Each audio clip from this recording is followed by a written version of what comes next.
Alright, we should now be live. Hello everyone, and welcome to today's live stream where I'm making particle trails once again.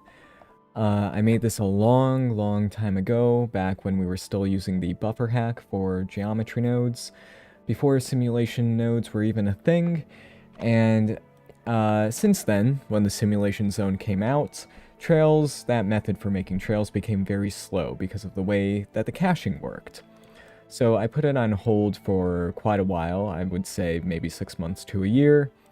But now I've found another way of making them not as performant as they were without caching, but good enough for now. So let me break this down very quickly.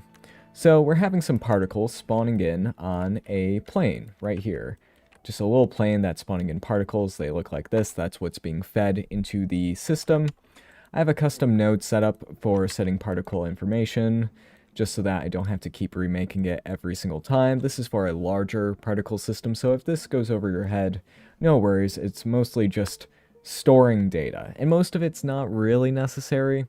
The only thing that's really needed is something that I forgot to include in this, which is the ID for the trails later. The lifetime's needed, and a random seed is kinda needed, but not entirely. But yes, the IDs need to be unique for each particle, for any particle that will possibly go into the system. That's why this is maxed out. That'll come into play later.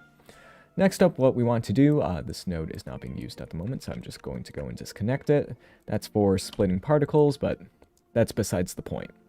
With the main simulation, what happens here, I'm still testing, we take the velocity, rotate it according to some noise, snap it to the surface of the object. Here, let me go and view the output, so that this happens. We have particles moving along the surface of the object. Now, the reason that I'm adding to the position and then subtracting is because this is a velocity, an offset per frame. So, since the geometry proximity gives you a position, I need to basically put the offset into global space, a position space, and then put it back into an offset space. Nothing too complicated.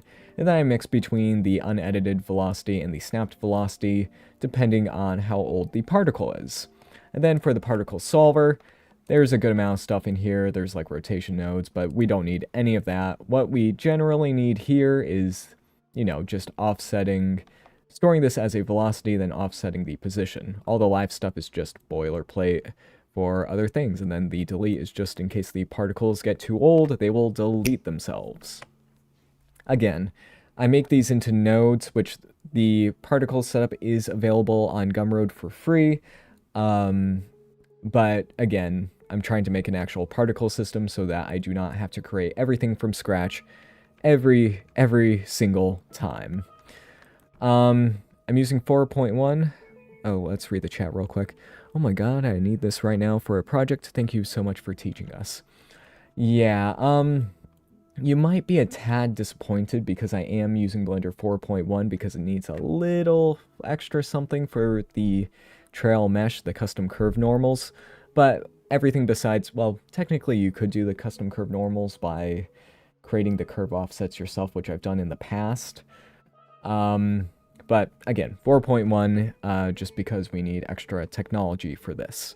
Not necessarily for making like the trail paths, but for making the mesh. And I'll showcase what that is. For the trail, this is very simple, and actually I need to rename this variable for tAge instead of iAge, because this was going to be an instance age thing, but edits were made. So we just join the particles into this loop, and then we delete the particles if they become too old. The thing is, the IDs stay the same, the ones that we set over here. So all the trailed particles, all the ones that are left behind for 50 frames, they all have the same ID. So then we can convert the kind of points into a trail. Now this relies on a few things. I store the curve normal, that's for later. But it uses the points to curves node. So why do we need this? Let me showcase this. So let me set the point radius so that we can actually see the points without them being too big. Let's make it even smaller, so 0.05. There we go. So here we can see all the points, and they are just trails where the particles were in the previous frame. And now, if we use the points to curve node, which I believe this is in 4.0, so you should be fine. Okay. So we can see that this turns the curves into points, but they're all messy, and making this not messy is very difficult. So what we want to do is get the curve group ID, which because we set the point IDs here randomly, so in here they all have a unique number that none of the other particles will have, unless the random value decides that to have the same, but it should barely be possible. Like, it's such a low chance. I wish there was a way to guarantee that it wasn't that way, but I don't know at the moment. It's really annoying. There's probably a way with figuring out, like, the domain size and then say, okay, all of you have this amount, propagate that to the trail stuff and all that, but it's fine for now. And I'm probably going to combine these two nodes, but for the time being, this is okay. So we want the curve group ID to be the ID that we set. Yeah, just ID. And we should see that now. Oh, look, these are now forming pretty well. And they're going according to the direction we want. But just to make sure that this isn't up to chance, we can put in that age attribute. So TAge, which I need to remember, I need to replace the name in here. Just because, you know, keeping things named properly is good. But that's how you get the curve lines from the points, which is really good. That's what we want.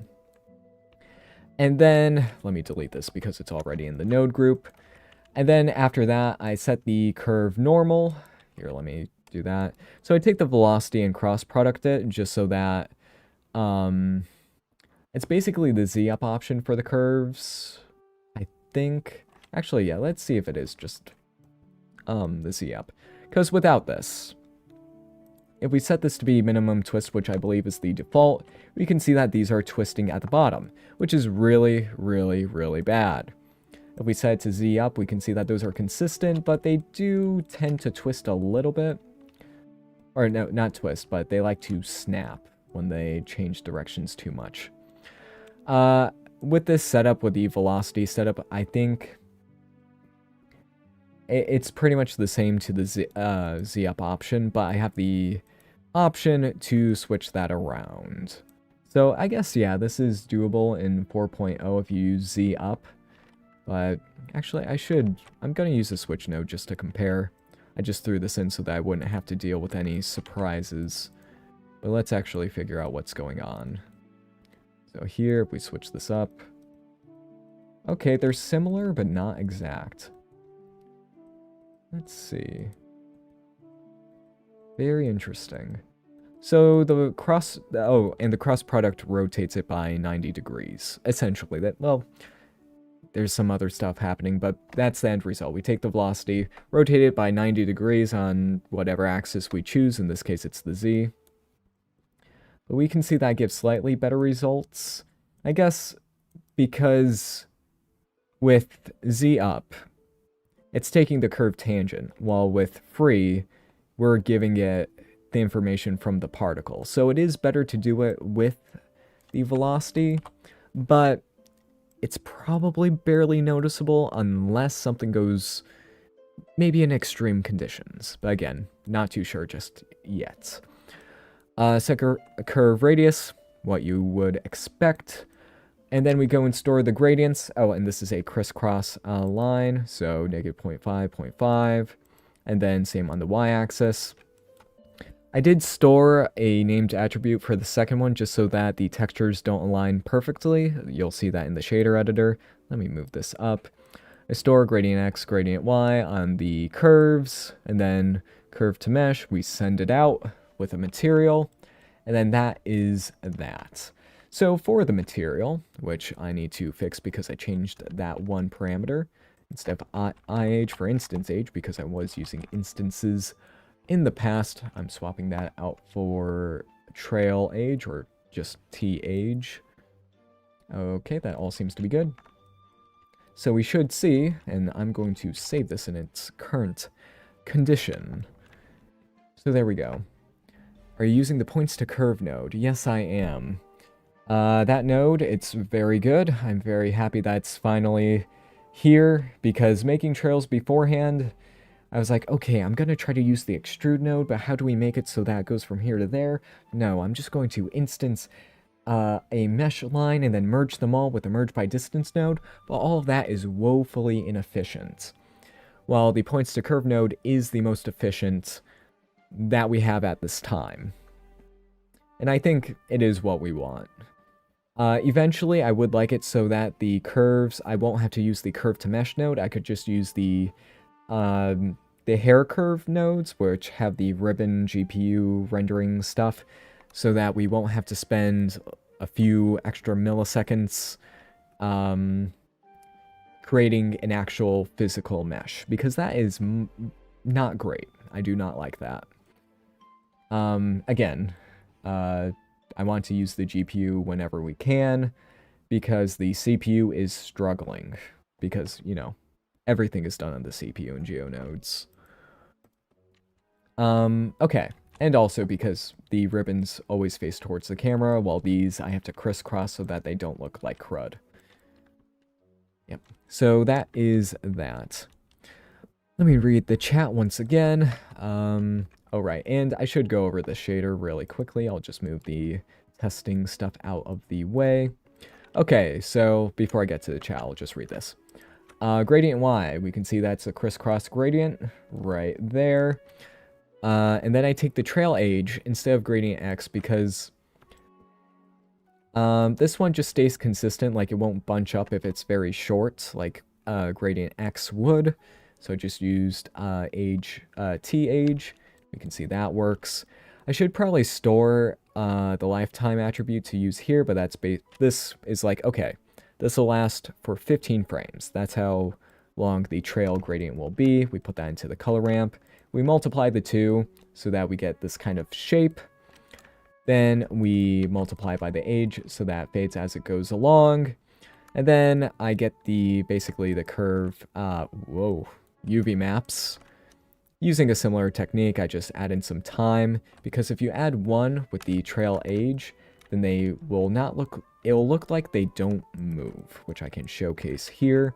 So this is the setup. It's a little complicated. I should optimize it.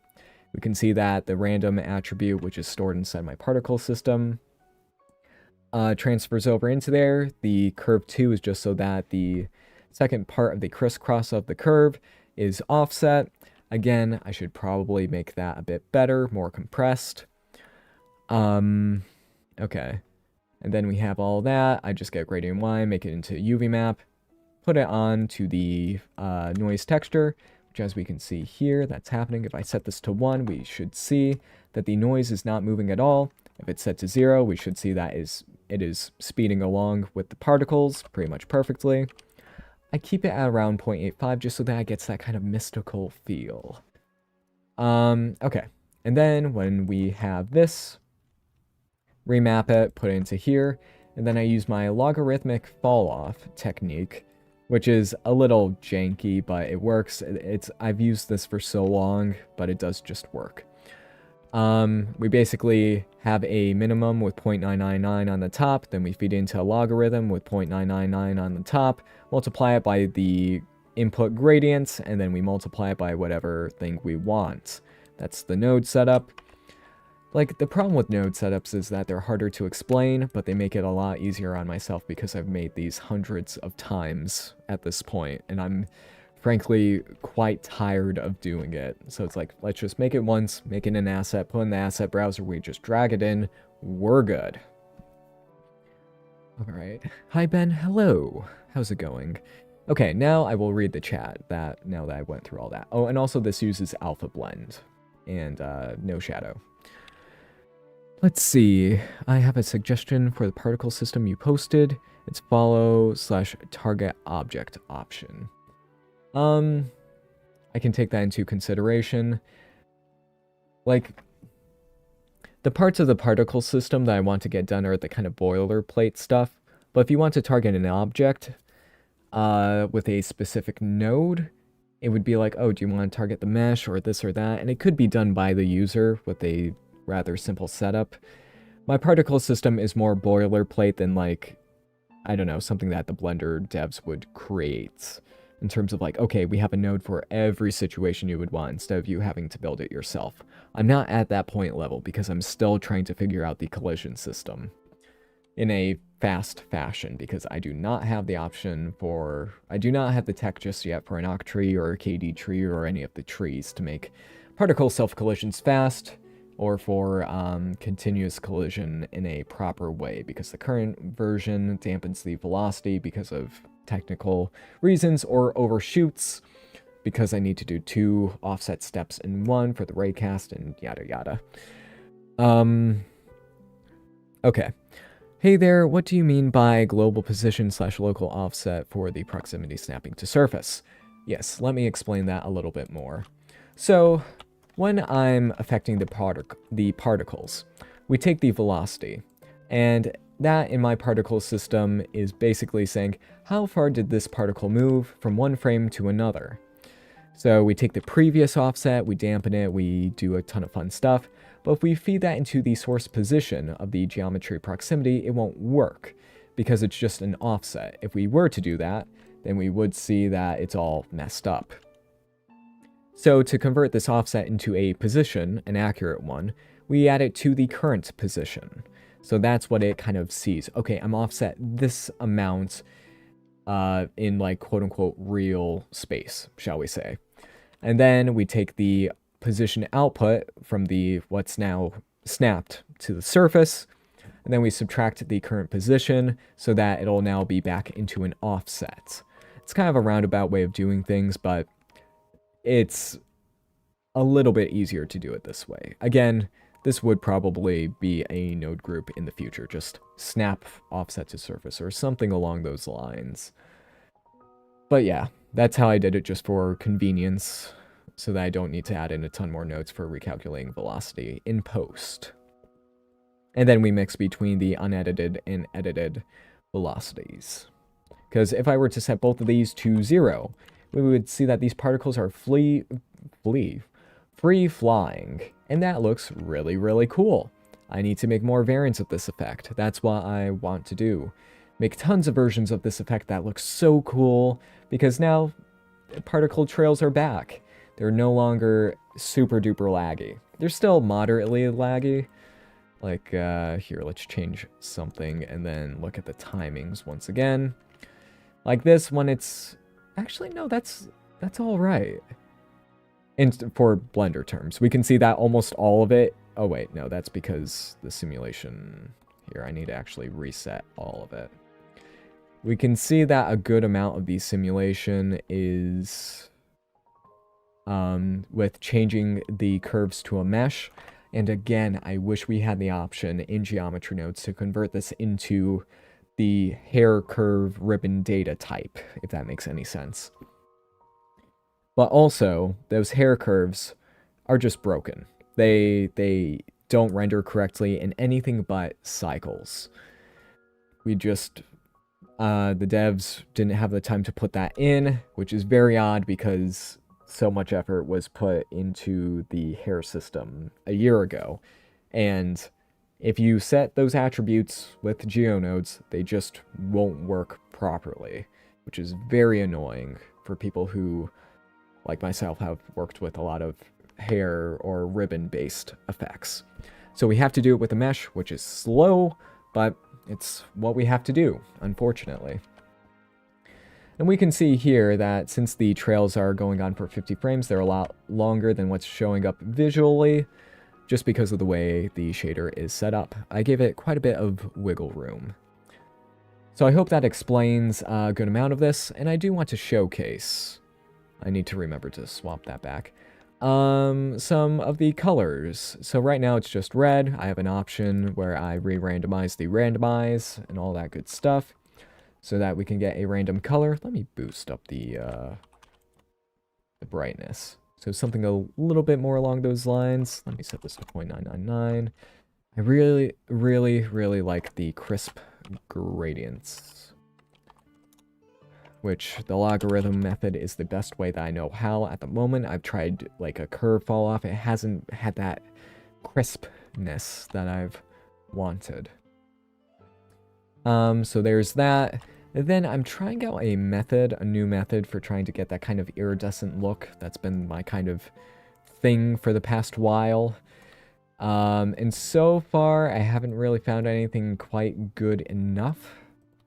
Like, this is close, but it's like, no, it's just a little bit too saturated here, or a little bit too desaturated here. It's finicky and gimmicky. But we can see it's close to having that kind of iridescent sheen to it. And we just take like a hue and then we plug it into there and desaturate it. I could make this a lot more optimized by using a combined hue saturation value node, but I like seeing the actual colors because I can just edit these. It's a lot more user-friendly. But yeah, that's the basics of...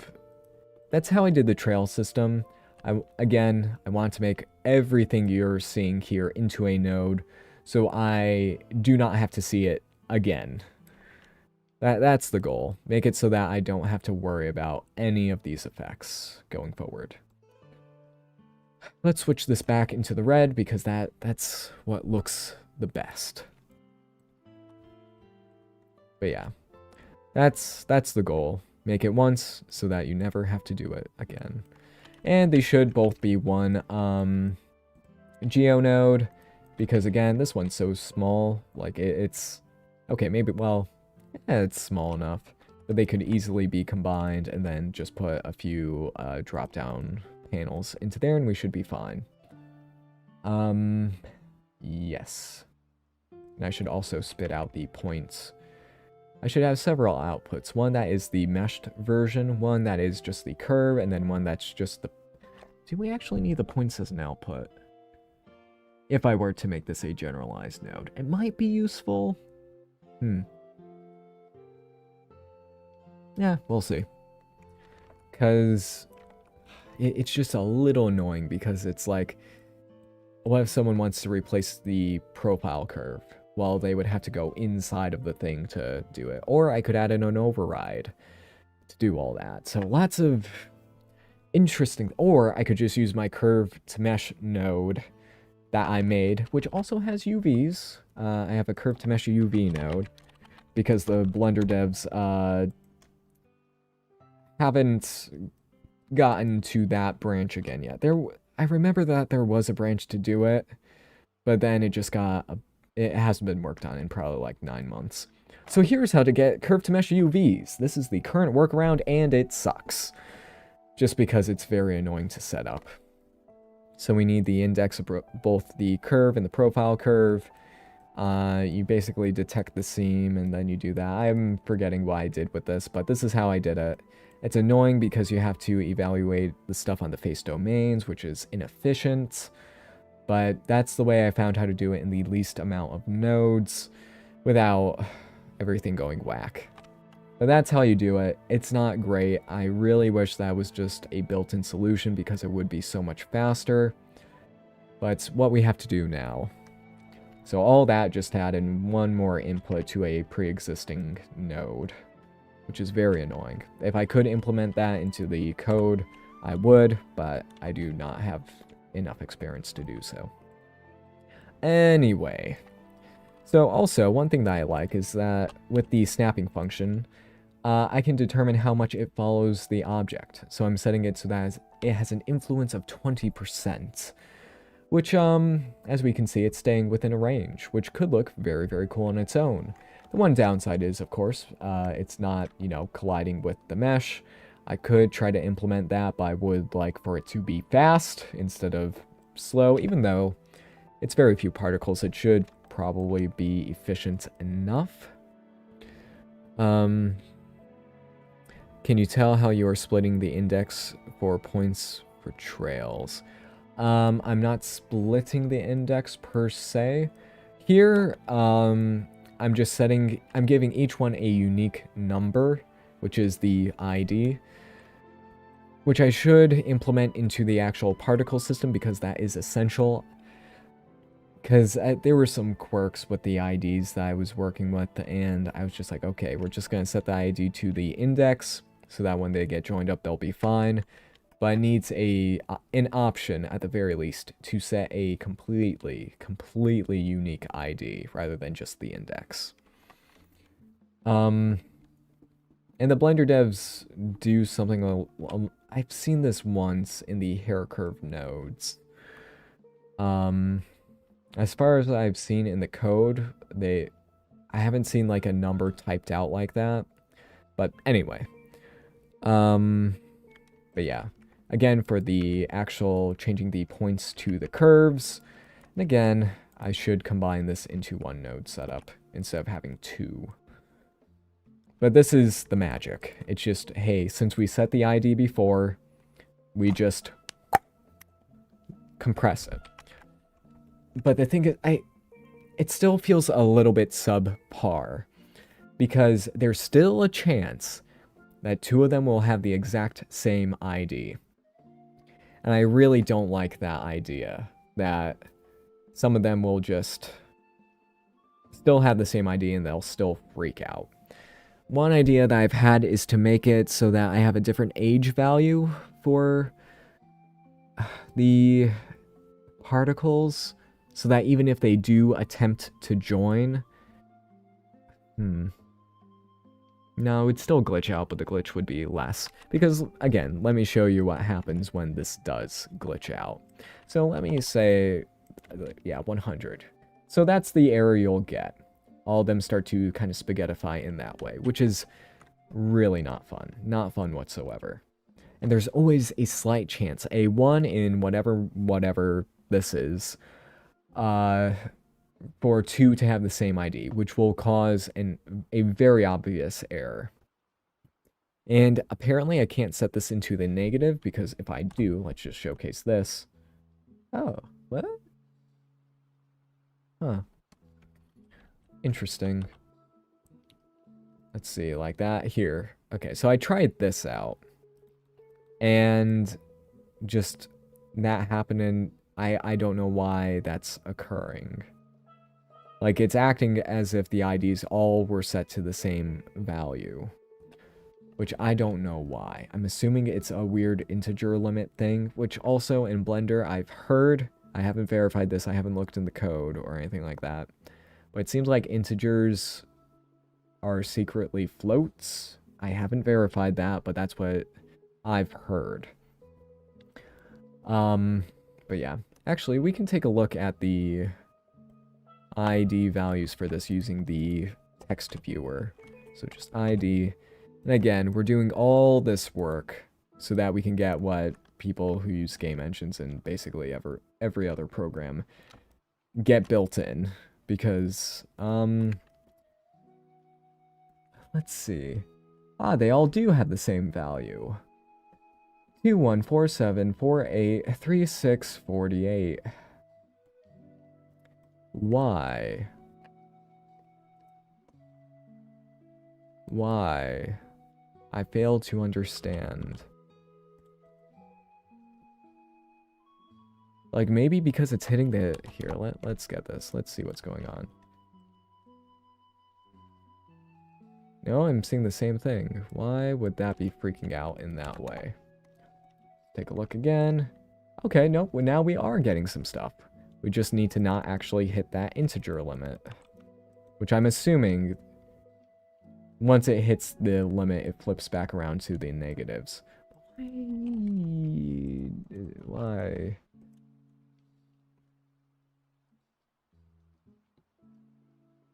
I fail to understand.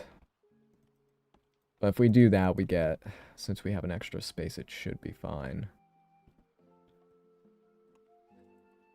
It's probably a technical issue, but again, don't want to worry about it too much. But yeah, I need to find a better way to isolate the curves to make sure that they do not overlap. Okay, but that's that. We're at 30 minutes. Okay, not too bad for explaining everything. That was the old instance a particle object, which we do not need. The particle object is just not used anymore, so I can hide that. Splitting particles, I have a method to re-randomize one of the the ID in there. This is the method for splitting a particle. It's still not great. I still have some things to go and fix with it. It was a very quick setup just to see if branching would look really, really cool. So if I were to go and then just connect this, you just completely disable the snapping, we should see that the particles do split once every... Here, let's go and make this a lot faster, you know, just really stress test the system. We should see that... Nope, it needs to be even faster. Okay, let's run it again. We should see that they're splitting. In theory, they should be... Oh, because of random. Random didn't get re-randomized. So what I'm going to do is use a random value node because the IDs are now consistent. Interesting. Okay, we don't need it to be... Well, it's fine. Huh? Ah. What the... Run it again. There we go. Okay. So now that we can actually see the duplications that are happening, let's go and reduce it. Let's set it to once every 25 frames. So now we should see that there are some pretty distinct branches that are occurring. Shoot. Okay, that's a little bit annoying. That the branches will not be perfect because of the way the thing works. Oh, and also there is a way to get that old method where it's like, oh, each particle is its own line segment or curve segment. And that can be done even with the points on curve node. So if I do ever have that issue again with the thingy, what thingy was I talking about? Where the trails loop over to another curve because the IDs are the same. It could be fixed just by doing the other method, but it would mean that the... Ooh, that was cool. It would mean that the curves would have visible joints. Let me go and showcase that, actually. So instead of using the ID method, we can go and simply set position. We want, instead of 1 point, we're going to duplicate the points. This is more expensive, but not as expensive as the previous method of instancing than realizing the instances, because that was way worse. Okay, so we would go and capture, let me just showcase this in a little branch. We want to capture the attribute, so this will not be reliant on any previously set IDs. So if you want a version where you do not have to worry about IDs whatsoever, this is how you would do it. You do that, then you join the geometry so that now you have a point in its previous position and one where its current position is, and then you go and create the points on curve node, and the weight doesn't really matter. Well, it could, so just go and put... Well, actually, the age would be... Yeah, no, it just straight up doesn't matter. Okay. I guess the only part where it would matter is which order that this is in, because IDs get stacked and all that. You just want the curve group ID to be right there, and then you're good.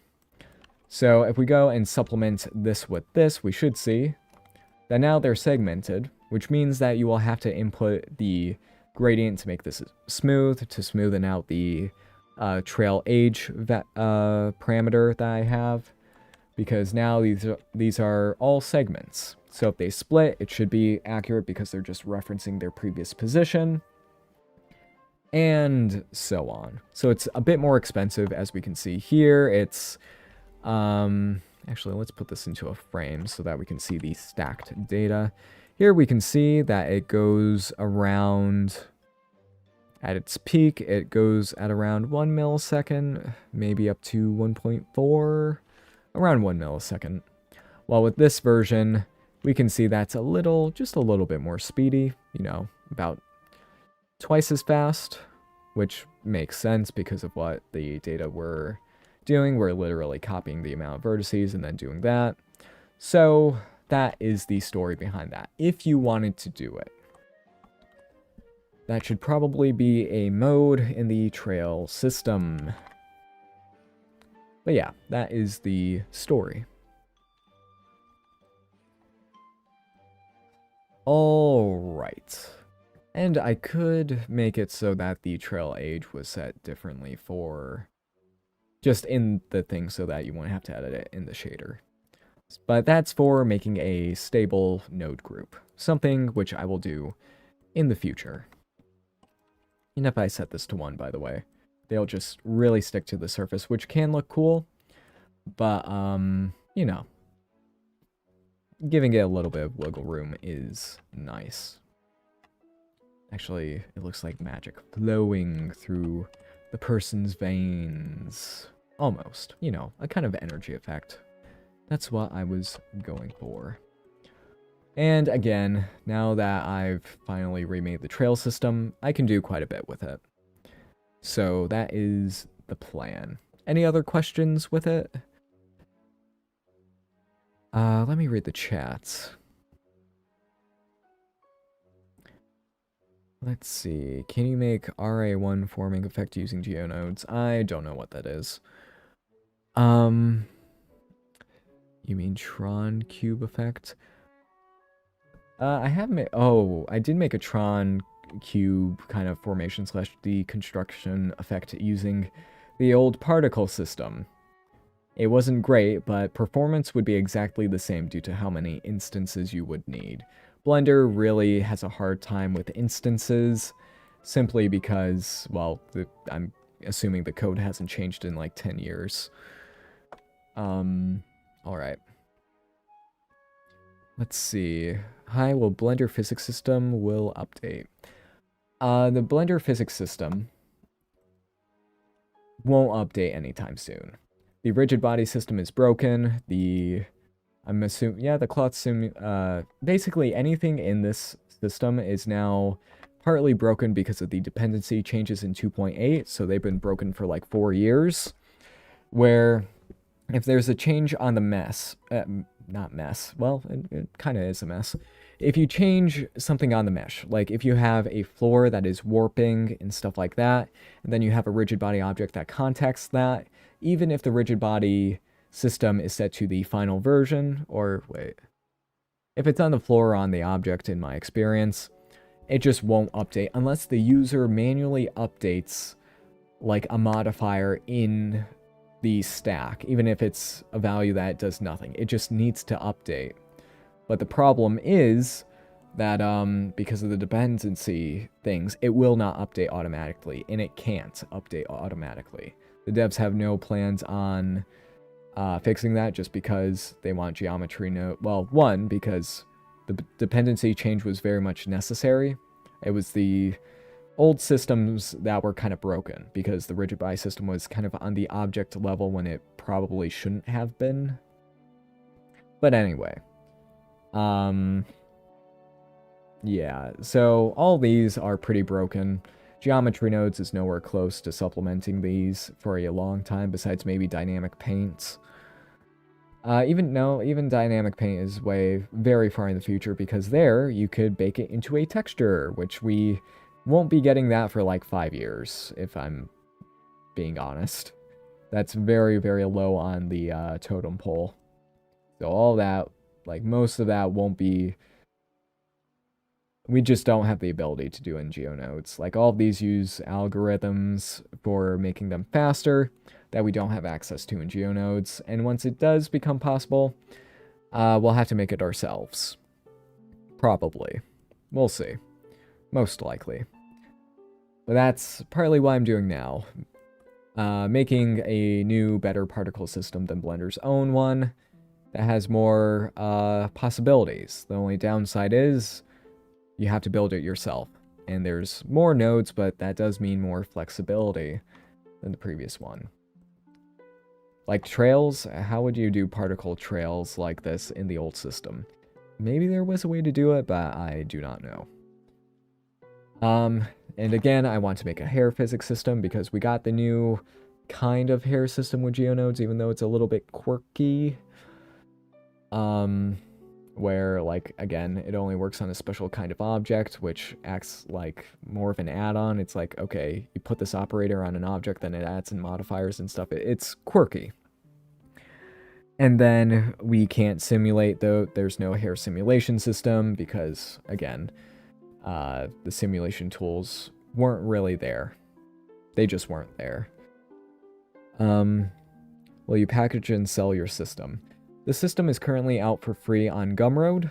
The trails will probably be added once I figure out a reliable method for them, because right now this still feels unreliable and potentially inconvenient, because again, it needs these very unique IDs, because the IDs all get shuffled around when they get deleted. That's just something that happens in Blender. When you join them in, it shifts whatever's down here to the bottom of the index list, and then when they get deleted, which is necessary if you don't want this to lag horrendously, they will jump back up, which is really bad. Like, as far as I know, I don't know of a particle system that has just the completely dead particles just floating around there 100% of the time. Like, they might have a dead attributes, but they're still active in some way. But anyway, that's the current story. Like, the next step in the particle system is putting a random ID option instead of a random seed option. And so on, just replacing that. So that will be fixed soon. I will put in an option for that. Just have index thing or index ID or random ID, and then put a seed value so that you can plug the time into there. Because I can't have this updating every single frame all on its own. That's not a good idea for a generalized node. But having a random one is good for a particle addition system. Let's see. This was something I was trying to do earlier today. Yep, I've done this I think over a year ago. I've made this. But when simulation nodes came out, caching is super slow when it comes to trails. At least the old method that I used. So I had no good method of making trails that were performant enough. But now that we have the points to curve node, it's faster than the other systems, not the no cache system, obviously. And then there's the curve to mesh, which is needed, which does still slow it down, but it is significantly faster than the other versions I would have, even in the rendering, because again, this is a mesh and not tons and tons of instances. And not having to do those conversions makes it so much faster. So that's good. We're getting there. We're getting there. Slowly. Very, very slowly. Alright. Now that we do this, I think I should go and play around with this system. And again, I will go and edit that later on, but that'll be in the other system. I really need to see how it propagates to everything else, because I want to make this, it needs to be perfect before I really start heavily using this. Alright. So let me save this in its current state, because I think this is good. So what other system should I have? Oh, and by the way, this has a kind of gravity force acting on it. If I do set this to be negative, well, we can see that it goes up and then it kind of pulls there, which looks pretty darn cool on its own. But again, yeah, that's not really what you want. Let me go and just plug in the noise to there. The noise is unnormalized, by the way, or not normalized. Ooh, that's something cool. For subdivisions on the curved trails, actually, wait a second, because these are curves at the time being, I could set them to be NURBS, and then they get converted into a mesh, which is annoying. Set spline type, I could set them to be NURBS. NURBS. Bezier. That doesn't change anything, NURBS. As we can see, that does, like, they're not super consistent because they do a little bit of a wobble. We can see that they are horrendously laggy, as we can see here, 55 milliseconds. If this was the other method, they would be faster, but then again, you know, that's a lot of stuff. This should be drawn on the GPU, but once again, Blender and the GPU don't get along too well.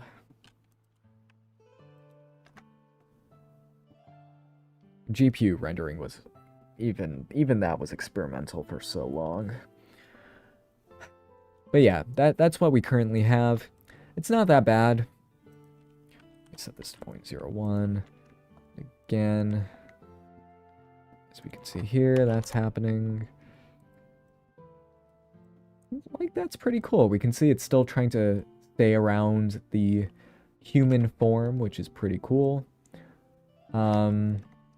We can see that some are getting just a little bit stuck, which I am surprised by. That should not be occurring. Because I'm adding to the velocity, I'm not rotating it. Interesting. Very interesting. Intriguing. Yeah. I need to put in tons of options for the spline. For the trail curves and parameters. But that is that for now. And if I slow down these things...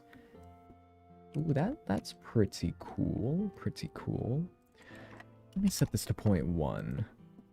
So the noise... Oh no, that's just when the noise is kind of equaling itself out. Because there's no, like, big force on it. But we can see that that looks pretty cool. It's slowly going up the humans. Actually, what's a little over the surface? I'm not complaining all too. Oh no, some of them are in the surface a little bit. Alright. One of the versions that I want with this is something that looks like it's going up, you know, through the veins, shall we say. No, we want that like that. Which is why I had that splitting functionality originally. So let me set this to be a density of 5. Wow, that is not many. So let's do that. Let me go and re-enable the splitting functionality, which I do need to parameterize that. We can see that it is splitting, but not nearly enough. Rotation is not nearly enough either, so let me go and just boost that up a little bit. Increase the amount of noise. So it is splitting, but it's just barely visible. And when they do split, it is quite annoying that, when they split, it doesn't seamlessly join together because of the stuff in the things. I wish I could make it so that that wouldn't happen, but here we are. There is a chance... Could I store their spawn...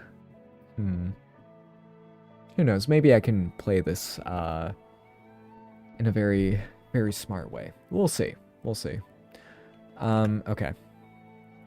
Let's set this to be every 5 frames once again, so that once one spawns in, we can see it multiplies and spreads and spreads and spreads over the object.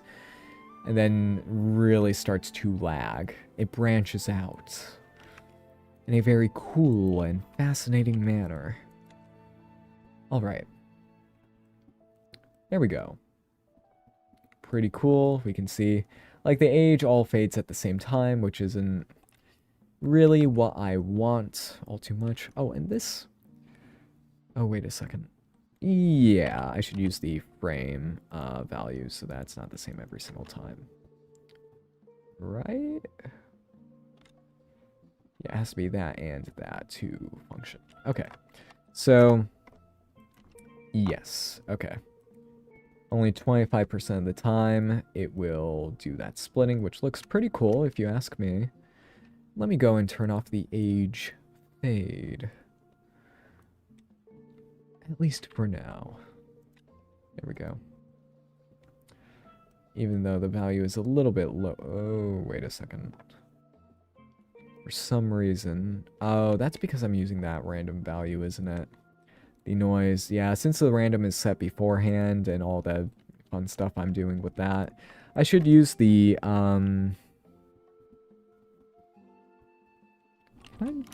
I can access the ID, right? Oh, shoot. Dang, I don't want to set the ID as a named attribute. Come on. Like, that's why...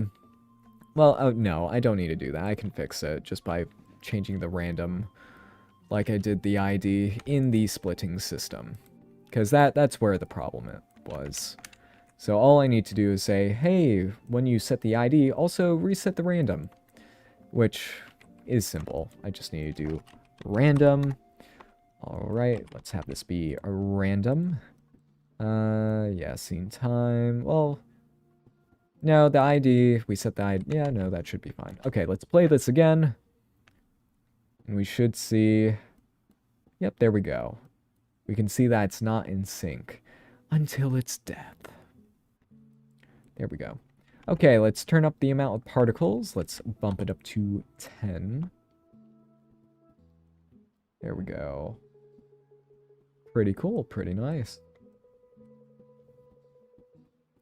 Like, the age values are still very much,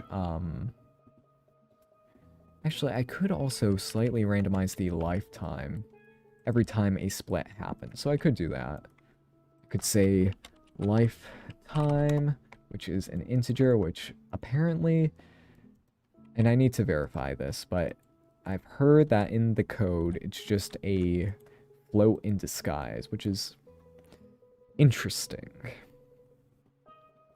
I wonder if they actually use floats or doubles internally. Need to think about that. Okay. What was I doing? Alright. So I'll go and add a certain amount to the lifetime. According to... Oh, no, wait. Oops. Nope. You want that to go to there and there.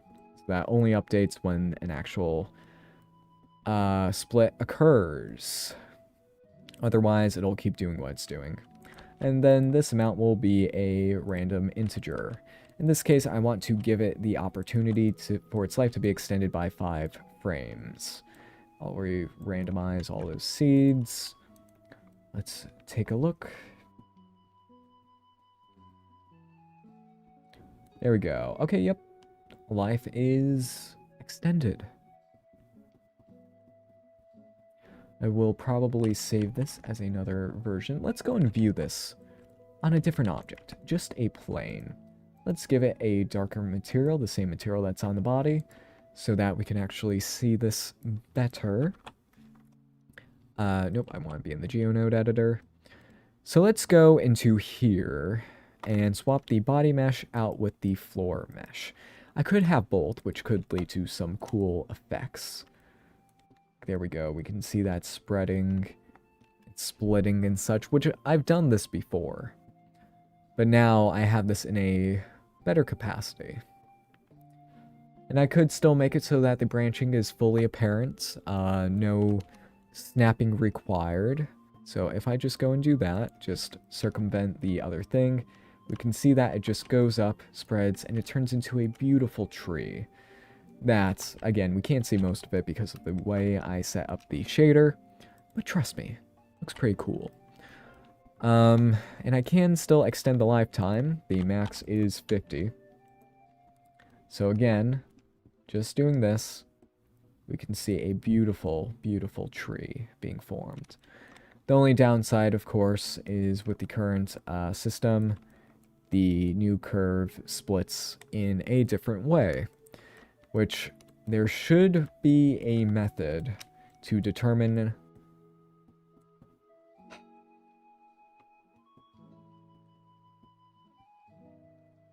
to possibly join these. I can say, okay, spline, look at yourself, see which part is your start point, and then move you back.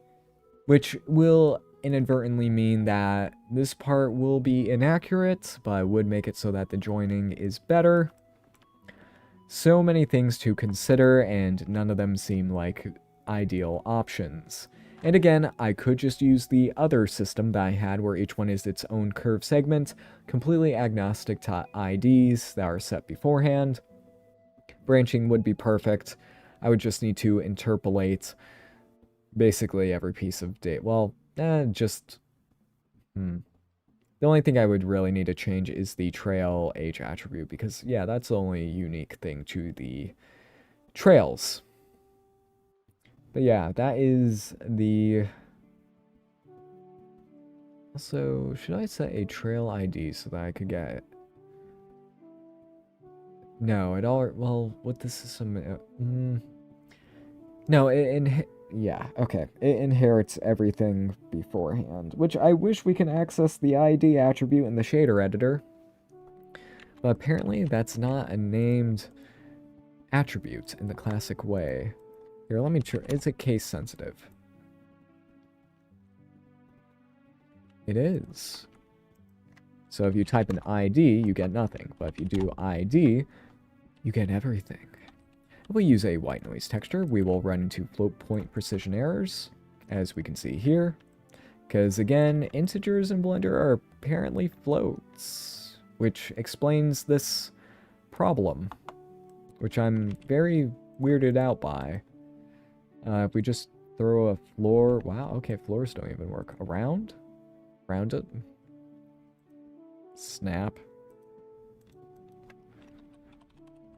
How do I fix this? I've fixed this before, but it's really odd that that's what we have to do. Like, No, the integer... No, someone is working on putting the integer type into the shader editor. But I've heard that... Yeah, actually, wait, why is... No, it should be fixed at... Sorry if I'm a little frazzled about this, it's just confusing and annoying, because that it should be fine in this case. We shouldn't be seeing this glitching, which again is because of the precision error. Like, I snapped it. We can see that some of them are resolving. But why you be like that? Is it because the ID value is just way too gosh darn high? Oh man, please. Please tell me why. Because some of them are okay. As we can see, some of them are consistent. They're not freaking out entirely. But I fail to see why some of them are glitching. Like, the crisscross isn't the culprit here. Just something with the IDs. If I set these all to be the same... Wait, what? What? If I set them all to be 1,000, which there are many more numbers than that. Why? I am confused and perplexed. Huh. I am extremely confused. Well, anyway, I could just get the random value because the other things inherit it. So we can see, you know, just a simplified version of it. And then we can re-randomize it using that method where we don't need to worry about all the weird stuff. Alright, so we have all of that. Yeah, it could be cool. And again, we can take a look at the random values, random colors, and such. So here they will... Here, let's make this just a little more exaggerated. There we go, all of that. Cool stuff all around. We are almost at 1 hour. We are 1 minute away. So I think I will call the stream here. If you have any other questions, please ask them now. Because I think I went over everything, but I might have left a few things up in the air. That looks so cool. That's the fun part about this, where it's like, okay, we made something, it turned out well. Here, let me set this to be a guaranteed distance every single time.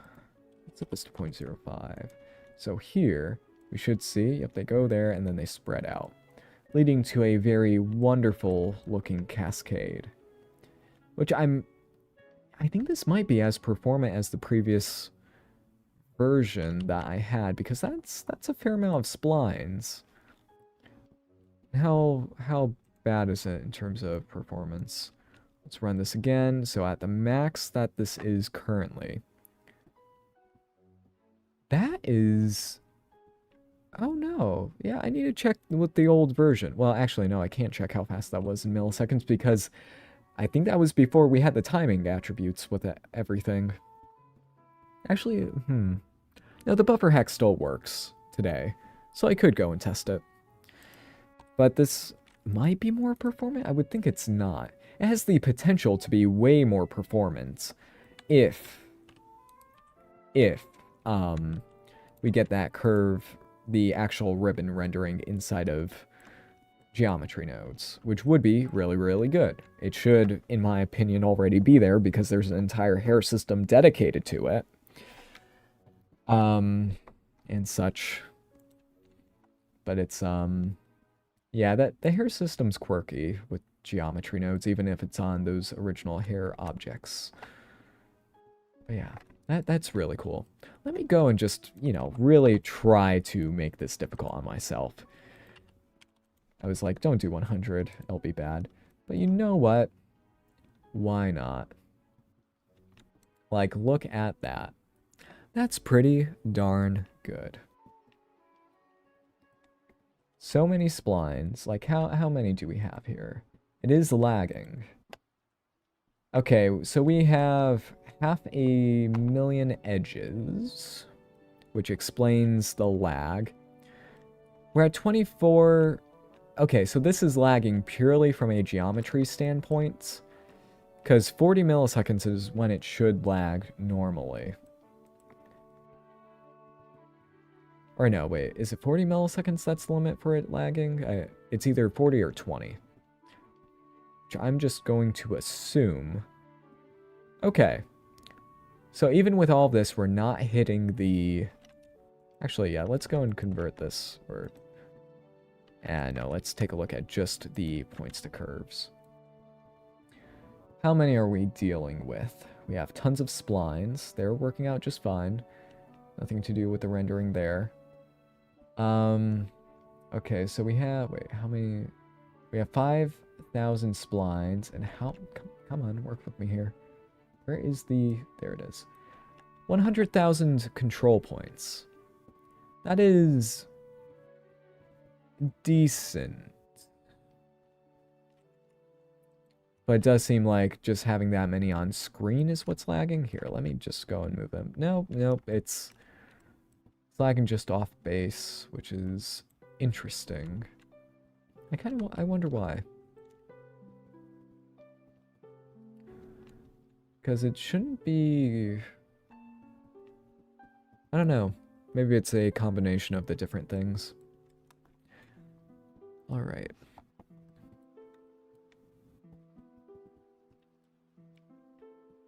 Okay, anything else? I think that should be everything. Alright, let's go and wrap up the stream. Oh, wait, let's just try more noise doing stuff. Oh, that's so cool. So many variants. Yeah, that doesn't look that cool. I want to actually see the branches instead of just curls. And then it devolving into, you know, just all that. The fading is having a bit of an issue because the bloom helps even it out, but here you just get like crunched samples because of how sharp it is. Wow, my brain just completely shut down there. Sorry about that. But yes, that is why I must stop streaming, so that my brain can recover from all the... Well, this one wasn't too math heavy, it was just a little annoying with those ID issues. Alright. But yeah, I'm happy with how performant this is. It feels like we're back to where we were a year ago. Which is a sad statement to say. But anyway. No, we're in a better place than we were last year because now we have connected curves without having to use the merge by distance node, without having to convert a ton of weird instances, curves, or convert the way that you would get an effect like this in the previous way would be to convert the points to edge lines using the instance on points node, convert those instances to real geometry, then convert and then merge all of those by distance, which is not a good idea because well, if two particles are close enough to each other, and then you have to convert that into a curve and then convert that curve into a mesh. So that's like 6 steps of conversion, which all of those are woefully inefficient for what we're doing.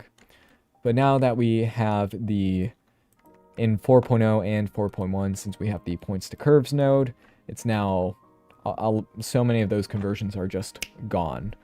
Now we only have 2 steps, and this one step is fairly efficient on 100,000 control points. Or in this case, I believe it's less. Let's just, switching between those, like the sorting, I believe, is probably the most expensive part. I'm going to assume, but yes, that's the situation. And this also technically means that no, we can't loop the curves, can we? No, we can turn them cyclic later. This means that we might be able to make like a fill this face, like operator or tool in the future. Alright, I've delayed too much. Thank you all for watching, I hope you all enjoyed. Man, this looks cool. This looks pretty cool. I hope you all enjoyed, and I will see you next time. I have quite a few systems that I can update with this, like the Physarum the particle-based Physarum simulation. Anyway, I'll see you next time. Have a good one.